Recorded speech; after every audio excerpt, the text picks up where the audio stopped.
Бастаймыз. Міне кетті. Ал ағайындар, біз бүгін талапкер армысыздар, баршаңызға сәлем бердім. Мінекей Дулат Ағаділ бауырымыздың үйі бір көрсетіп қойайын. Енді соған мінекей біз белсенділер астаналық жиналып бүгін міне асарды бастап жатыр.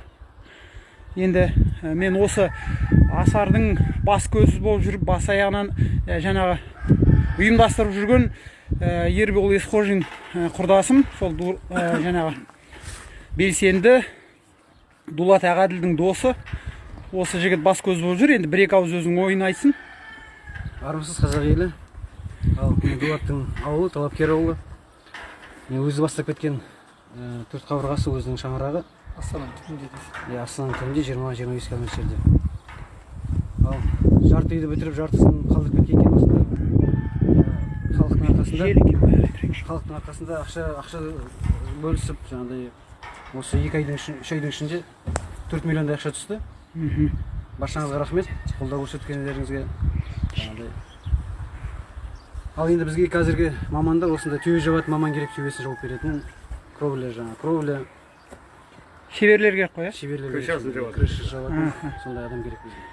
Қазір бұл жерде біз 20 шақты жігітпіз ғой, бұл жерде шеберлер бар ма? Бар, я? Шатыр жасайды. Бүгін Серік деген бір қосшының жігіті береді, прораб қой енді. Енді бүгін өзінің жағдайы болып келе алмай қалып отыр. Енді ол Серік болмаған кезде басқа орнына адам келетін, ауыстырып отыратын адам керек. Құрылыс түсінетін, білетін адам. Енді міне арамызда Дулаттың көршісі, өзінің несі Амангелді Мұратов деген ағамыз. Осы талапкерден жаңағы Дулаттан кейінгі белсенді деп ағамызды айтып жатады, Амангелді ағамызды. Өзіңіздің ойыңызды айтып жүрсеңіз. Ал енді орысша айтып кетейін енді, кешіресіздер. Ассалаумағалейкум қазақ елі. Вот сегодня собрались вот активисты, соратники, друзья, соседи. Кто неравнодушен был к судьбе Дулата, но это не все еще. Вот на начальном этапе сейчас мы вот одна часть дома была перекрыта, сейчас вот разобрали. Планируем полностью часть недостроенной части закрыть под одну крышу. Бержағы бос тұрған ғой, да, эта сторона вот она была не перекрытая. Сейчас в планах у нас в первую очередь кровля, пока погода позволяет, и фасадная часть. После этого, конечно, отделочные внутренние работы пойдут. Среди нас есть, да, есть специалисты, ну, одним словом, знают судьбу, строительную отрасль. Если есть специалисты по кровле, по отделке, штукатуры, маляры, приглашаем принять участие в этом мероприятии. Это, ну, по казахским обычаям, традициям, асар называется. Неравнодушных людей, пожалуйста, всегда выходите на связь. Вот Ербол Есқожин всегда на Фейсбуке, Серик, вот, ну, все тут, сам Аскар, все на Фейсбуке, выходите на связь, давайте контакты. Будем рады любой помощи. Кто не может физически, также просим материальную помощь в плане стройматериалов, в плане финансовой помощи неравнодушных граждан Казахстана, да и всего мира, можно так сказать. Вот такие у нас дела, сограждане, товарищи. Жақсы, негізі Ербол 4 миллион жиналды дедің ғой, бізде әлі кесененің басын көтеру керек, мысалы, белгісін көтеру керек басын. Сосын мынау үйін тұрғызу керек енді. Кәдімгі доключа былайша айтқанда. Соған жете ме 4 миллион? 4 миллион енді жетпейді. Аздау. Әлі де 4 миллиондай керек. Әлі де керек, я. Негізі акимат көмектесіп жатыр ма? Акиматтан басында келіп жаңағы осы талапкердің әкімі болған. Жоқ, район әкімі. Таткеев келіп, Дулат қайтыс болған күні бір жеттен кейін үйіне келіп айтқан, көмектесеміз деп. Уәде берді, я? Одан кейін ол облыс әкімі болып кеткен. Осындағы қалған адамдарға тапсырма берген екен, көмектесіңдер деп. Олар бірақ енді тікелей өздерінің ауыздарынан шықпағандықтан екен, әлде өздерінің міндетін бесіп, менсінбей жүр екен. Істемей жатыр. Созбалап, ертең кел, әне келіп, не қандай қылып. Сонымен әкімшіліктен көмек жоқ, я, қазір? Түсінікті. Тек қана бұл Дулаттың өмірін қиюға ғана бұлардың шамасы жетіп тұр ғой онда. маза бермей. Жаңа мен мысалға осында келе жатқанда ең соң анау Дулат түрмеден қашқанда оны Ержан Тұрғынбай шықты ғой неше түрін айтып мысалға. Содан кейінгі о тағы да эфирға шыққанын тыңдап келе жатқам жаңа. Кәдімгідей арпалысып өткен өзі Дулат қарап отырсаң. Үйінен сүйреп әкетеді, повестка бермейді, ештеңе көрсетпейді. Содан кейін алып оған жаңағы қолына наручник кигізеді. Неше түрін жасаған. Соның бәрінен өткен жігіт қой бұл. Шынымен қайсар, шынымен кәдімгідей арпалысып өткен. Енді өтті де кетті, жап-жас жігіт қазір. Қылшылдап тұрған жігіт мысалы. Мен айтайын деген жағына Дулат бауырым, қазақ елім, қазағым деп өтті ғой. Демократия жолында осы демократиялық мемлекет құрайық деп, осы қазақ мемлекеті қашан жақсы өмір сүреміз деп, өз 18 миллион қазақпыз.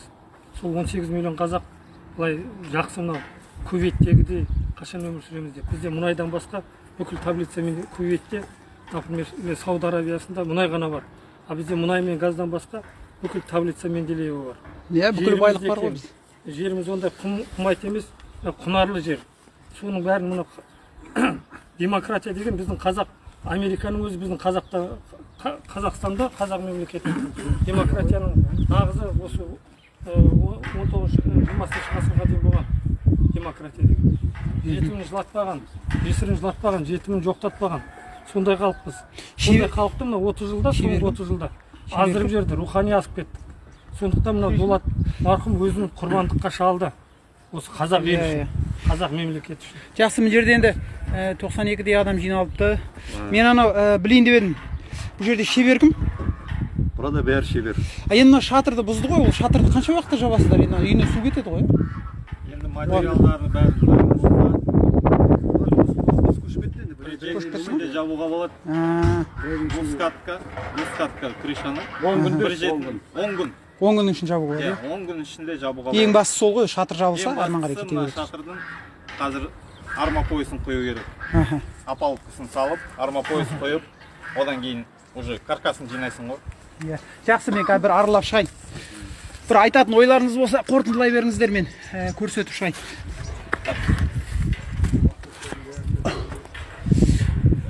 Мінекей төбесі, мынау жарты, үйдің жартысы негізі біткен екен. Ол жартысында тұрған өздері. А мына жағы мінекей мынадай жағдайда тұр. Енді осының барлығын шатырды бұзды, мына жақ шатырды. Мына жағы енді сарай сияқты болған, көмір анау сақтаған. Енді ол топқа болады деген сөз. Сосын мінекей мына жағы. Осы жағының барлығын біріктіріп, төбені жауып, үйінің ішіне көшіп кеткен семьясы. Қазір бұның іші де бос, көріне ме, көрінбей ме?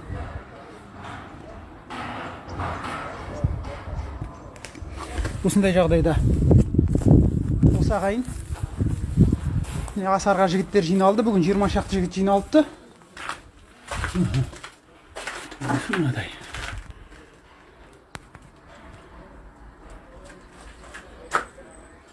Бұл да енді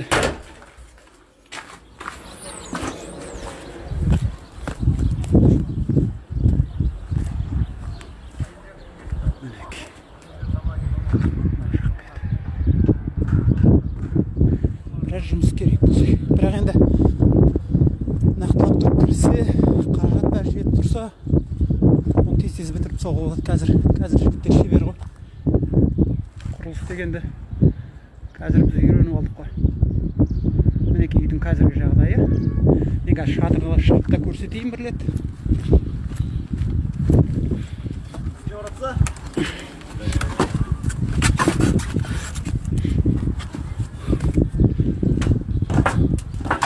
Мінекей шатыр. Төбесі бұзылған.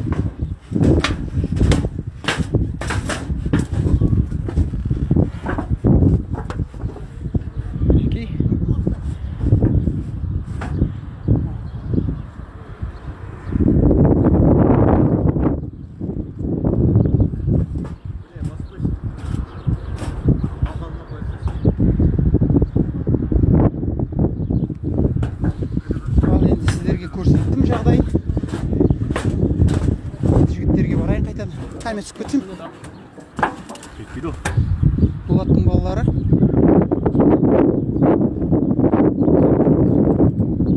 Мына нелер салуға ма?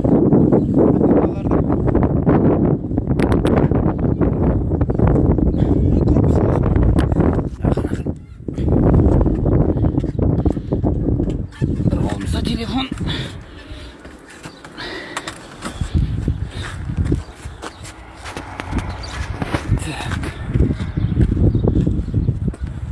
Осы ағайын. Енді біз карантин бітіп, қаражат жиналып дегендей мінекей іске кірісіп жатырмыз ақырын.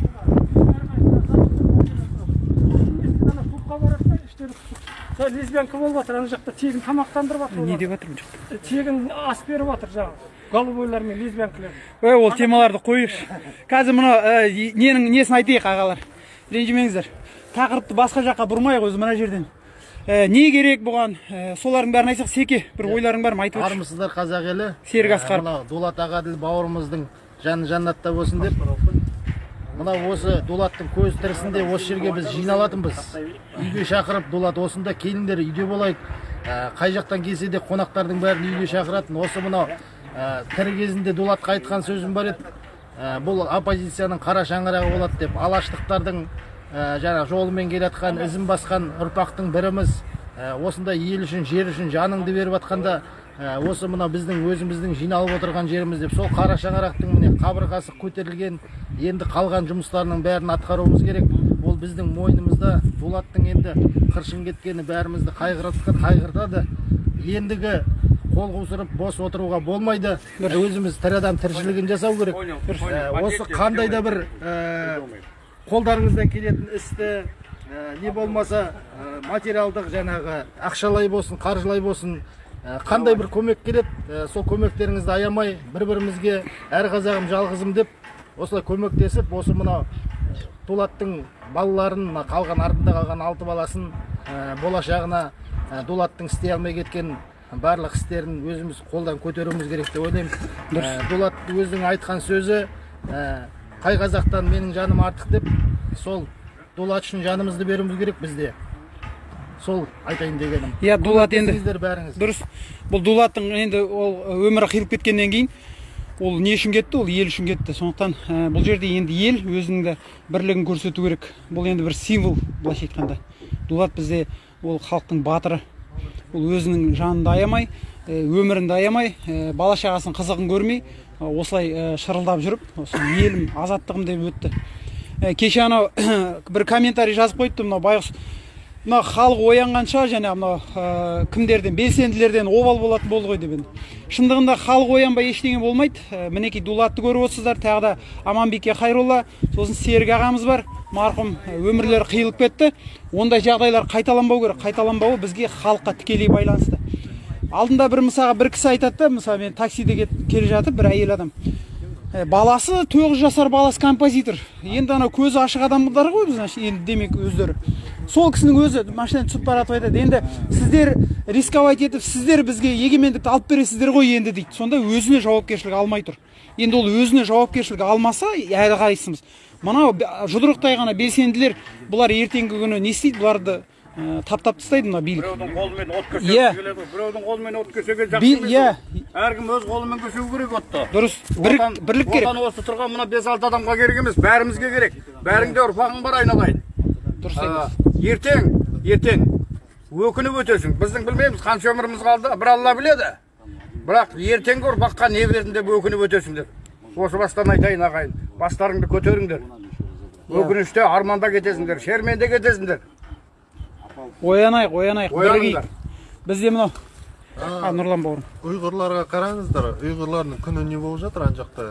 Олар деген ана жүріп тұруына шамасы жоқ болып қалды ғой, сол үндемегеннің арқасында. Үндемей біртіндеп келді, бүйтіп кіріп басып. Бізде мына аузымызды ашып әлі отырмыз. Отыратын уақыт емес, отыратын заман емес.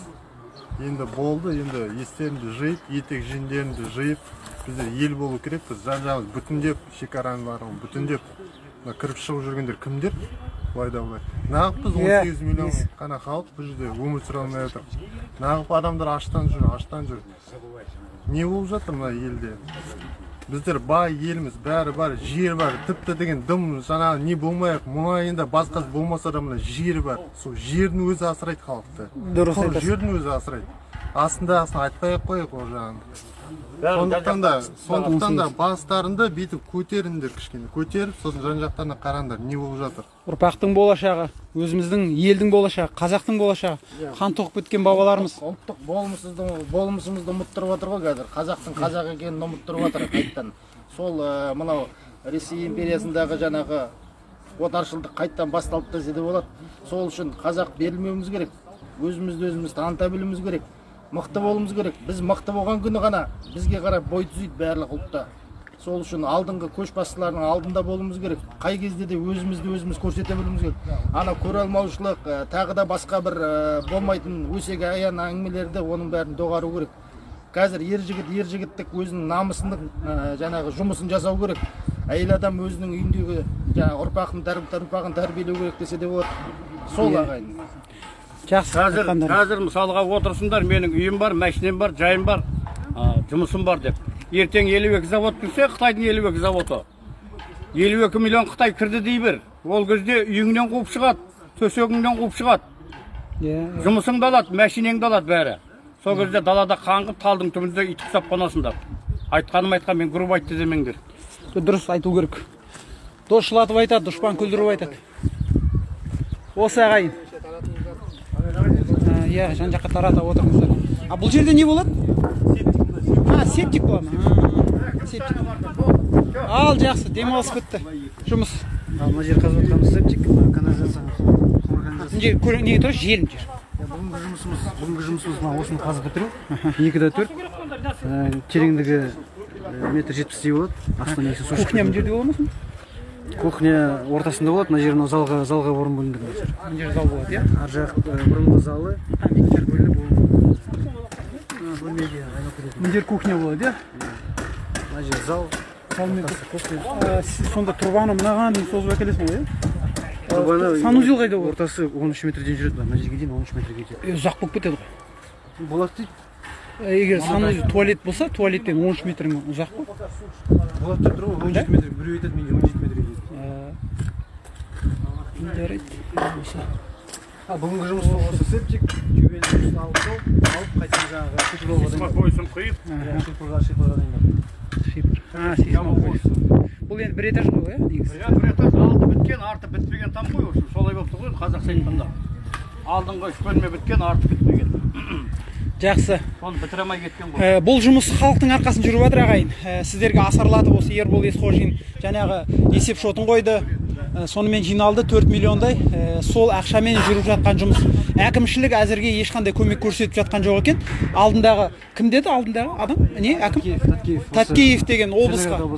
Районның әкімі. Район әкімі Таткеев болған екен. Ол қазір дәрежесі өсіп облысқа. Қай облысқа кетті ол? Ақмола облысының орынбасары болып кетті. Ақмола облысына орынбасар, әкім орынбасары болып кетті. Ол неменесімен дәрежесі өсіп жатыр, мына жердің бәрі мынадай болса. Енді соныменен қазіргі мынау орнына келген әкімдер бұған әлі қол ұшын созып, ешқандай көмек көрсетіп жатқан жоқ. Бұл таза сол халықтың өзінің ғана қол күшімен жүріп жатқан жұмыс.